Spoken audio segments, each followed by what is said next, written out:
Folks, working on projects with Johnny brings a lot of joy. Most of the projects that we do are extremely fun for me, but there are a couple of different types of projects that really Johnny doesn't make very enjoyable. We're going to show you one of those today. That's right, there are two. You're only going to see one today, and I guess you'll just have to guess what the other one is. But one thing about this project today is you get to meet Garrett. Wow, what an interesting guy. He's got a lot of different topics that he talks about throughout this video, and I think you'll find it very enjoyable. Okay, let's get to it. People we bought it off of only owned it for a year and a half. Okay. And they just let this grow.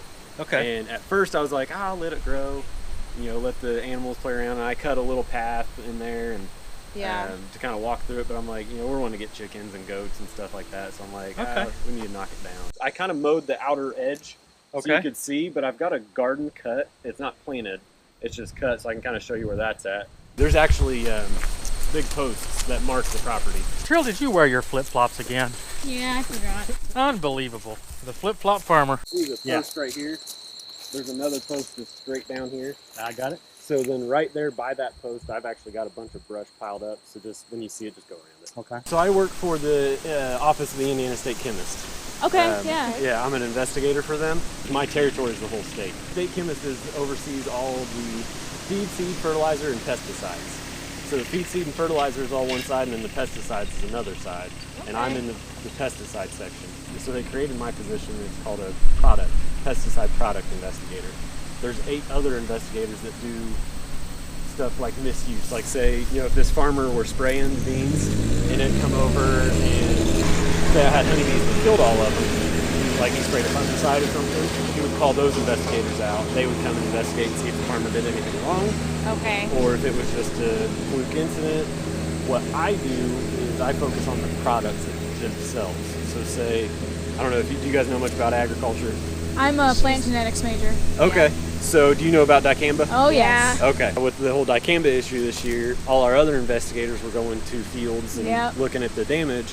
I was actually going around looking at, I was collecting product samples, like because they said that the Liberty products like glufosinate was basically contaminated with dicamba. So I went around the whole state for about 3 weeks sampling these products and everything. So. Oh, wow.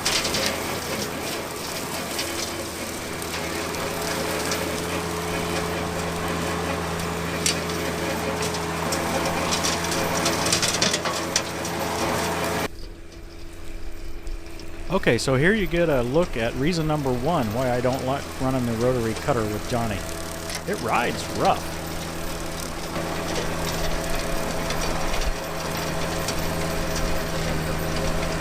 I'm having to walk pretty fast just to keep up. In fact, I'm not keeping up.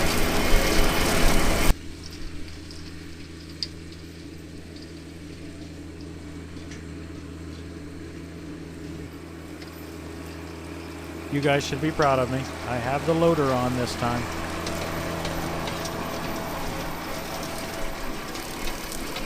Yeah, here we are. It's been a while since I rode a tractor on your lap. Yep, it's been a while since It's been a while since I rode the yard. You on my lap. Yep. I think this yard's a little more grown up than we even let ours get. Just a little bit, not too much. Boy, it's windy, Katriel. Yeah. Okay, here's reason number 2. And I'll be honest, Katriel's expression is not exaggerating.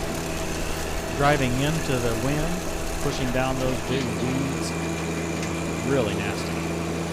Weed seeds and brush and stuff would blow right back up in our faces. And, well, like I say, it wasn't very pleasant. Johnny rides a little rough for this job. Yeah, he does. I think this would be a good time for that 2025R with the larger tires. This is the roughest ride I've ever had on Johnny. Tell you what, going into the wind was not fun. Going away from the wind is much better, isn't it? Yeah. Usually I'm very willing to help with these projects, and this one, maybe not so much. I'm going to build a chicken coop and then a goat pen out of it. So what are you going to do with the chickens and the goats? I know chickens for eggs. Chickens for eggs, goats, honestly, just my wife wants them. Just Okay. don't want them. We're actually just going to get the pygmy goats, the little ones, Oh, okay. just because they're cute. Not the fainting goats. No. A buddy of mine has the fainting goats. I want a fainting goat. Whoop. Well, that's the thing. A buddy of mine has the fainting goats. He's got 6 of them. And we went over there a few weeks just to look at them. And so they're rated on scale of 1 to 6. 1's hardly faint at all, and 6 faint at a sneeze. Okay. And so he's got 4 6s and 2 1s. The 1s didn't do anything. They were just like normal goats. My buddy's wife was kneeling down and was feeding some of them, and I'm petting them. And literally all she did was stand up, and this one, like, just does one of those and it falls all the way back, lands on its back, it's all stiff, and I felt bad. I was like, man, that's terrible. Yeah. And so I was like, I don't want a fainting goat because I know my friends are gonna come over and they're gonna do one of those, Yeah, exactly. and then I'm gonna feel bad. So I was like, we're getting pygmy goats and we're just gonna call it a day.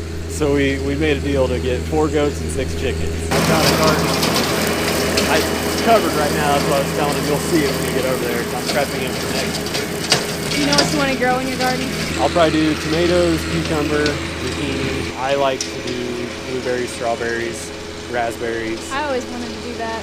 Blueberries are tough. I had them out at the Really? old house. Yeah, our soil here isn't right for them. Yeah. I thought about potatoes. You know, I've actually learned, my grandpa, he died when I was 9, but he taught me a lot. And then a good friend of mine, he's been teaching me a lot. And he's about 95, I think. And he loves to just have something to do, and he has a huge garden. Yeah. But I always say, hey Ray, will you come out and help me? And oh yeah, I'll be out there in just a minute. And he'll come out, and he's always like, we need to do potatoes and onions, but I'm like, heck, I can buy those so cheap. Like I want to grow something that's kind of challenging. I like growing carrots for that reason, because you reach down, just pull them up out, and you're like, yeah, Wow. yeah, exactly. Is it hot? Yeah. Get clogged up. Yeah, it happens every time. I just forgot it today. Well, you were having such a good time mowing. I'm always having a good time on Johnny. I better get it started back up so it'll cool. Why are you starting it up so it'll cool? Wouldn't you want it to sit there and not run? Well, now this guy works on cars, I think, all the time. He can explain that to you. But the idea is if the water just sits in the engine, it doesn't cool off. If it'll circulate through and that radiator will pull it, it'll actually cool off. How's that sound? Perfect. We don't have it. Really? Yeah, we don't have the mower on it right now. Yeah. It goes under the belly. Is it the kind you can drive up Yes. on? Oh, that's awesome. Yeah. I've really thought easy. pretty seriously about getting one. It'll be a few years, but to do just that. Yeah. You know, if I had literally something that size would be perfect for out here. Yeah. So my mower, the PTO went out on it a few weeks ago, and Oh no. I was like, my wife, she's like, let's just buy a 0-turn. Yeah. And a new mower, something bigger, because mine's a 48-inch, which it does okay, it just takes a long time. Yeah. Because it was just a walk behind and I didn't have the thing to stand on. When I go to the Skag dealership to get the part I needed, $200 later, they had these Skag mowers sitting there, and I'm like, ooh man, that'd be nice. Yeah. And so I'm even trying to talk myself out of it.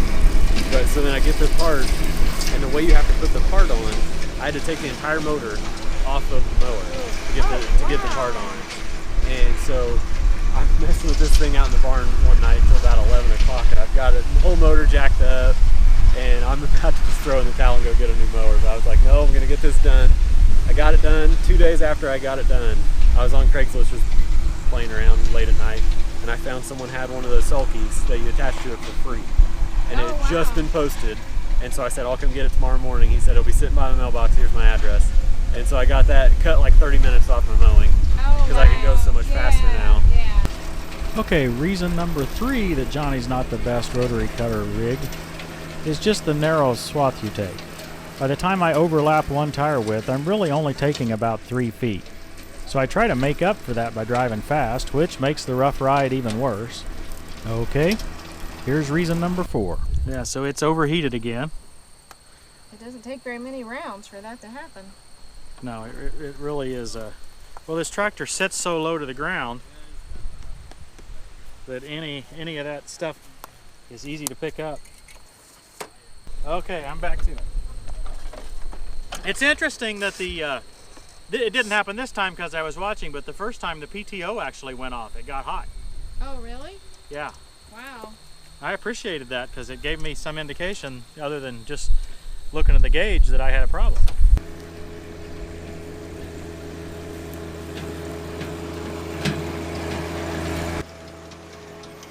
While it's no fun to drive Johnny with the rotary cutter, I was really impressed with the job it was doing. As we've often discussed, it's hard to have the perfect rig for every single task. And I find it interesting that Johnny's able to do the job and do a good job of it. It's just not as comfortable or not as efficient as, say, a bigger tractor with a bigger rotary cutter.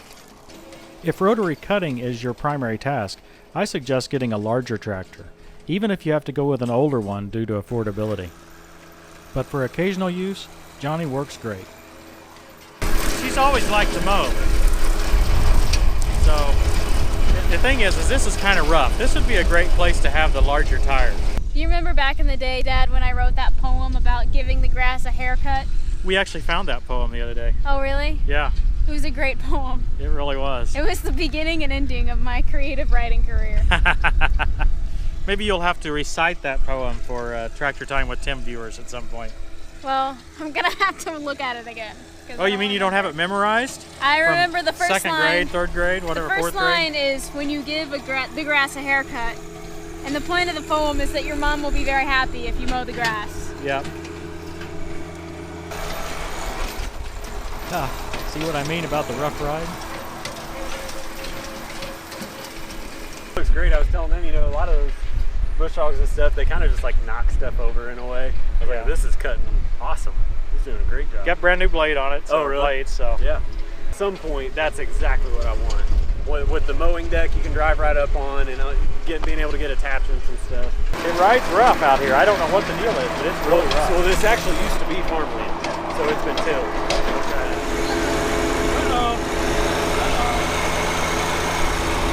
Flip-flop farmer lost a flip-flop.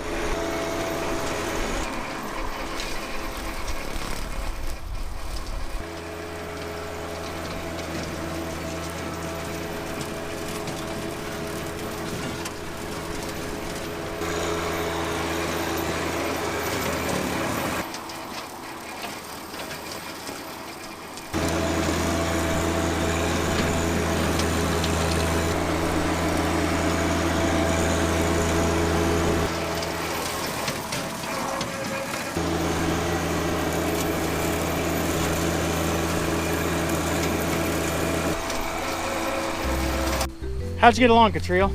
Well, it was a bit dusty. Yep. It was all right. Garrett, how's this working for you? Is Looks this great? Looks awesome. A lot better than I expected. I think the goats next year will do a better job, though. I kind of imagine that. They'll keep it knocked down. Well, happy to do this project for you, and happy to have you on our channel. Yeah, thank you. I appreciate it. And we'll see you next time on Tractor Time with Tim.